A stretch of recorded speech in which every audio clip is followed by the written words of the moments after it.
నిజామాబాద్ జిల్లా జాన్కంపేట్ పోలీస్ శిక్షణ కేంద్రంలో శిక్షణ పొందిన కానిస్టేబుళ్లకు పాసింగ్ అవుట్ పీరియడ్ కార్యక్రమం నిర్వహించారు. ముఖ్య అతిథిగా రాష్ట్ర అదనపు డీజీపీ అనిల్ కుమార్ పాల్గొన్నారు.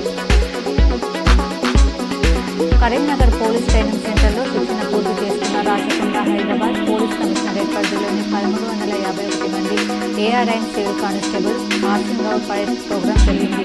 ముఖ్య అతిథిగా drugs control administration DG Kamalahasan Reddy, ACP DG Vijay Kumar పాల్గొన్నారు.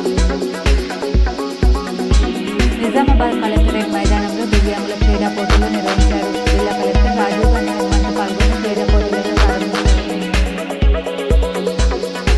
కామారెడ్డి జిల్లాలో ఇందిరా మహిళా శక్తి భవనాల పనులను జిల్లా కలెక్టర్ ఆశీష్ రమణ్ పరిశీలించారు. నాణ్యత లోపించకుండా పనులు చేయాలని అధికారులను ఆదేశించారు. మోతాడ్ మండలంలోని దోంచంద గ్రామంలో శ్రీ లక్ష్మీనారాయణ స్వామి రథోత్సవం అంగరంగ వైభవంగా జరిగింది.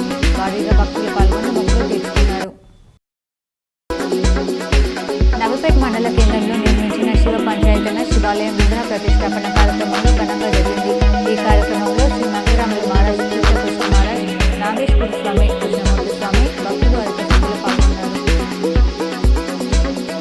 నిజామాబాద్ జిల్లా బోధన్లో Amrutaditya private chit fund limited బ్రాంచ్ను తెలంగాణ రాష్ట్ర ఆగ్రో ఇండస్ట్రీస్ చైర్మన్ కాసుల బాలరాజ్ ముఖ్య అతిథిగా పాల్గొని ప్రారంభించారు.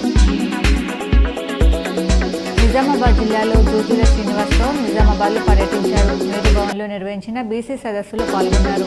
బీసీ కులగణనపై చర్చించారు.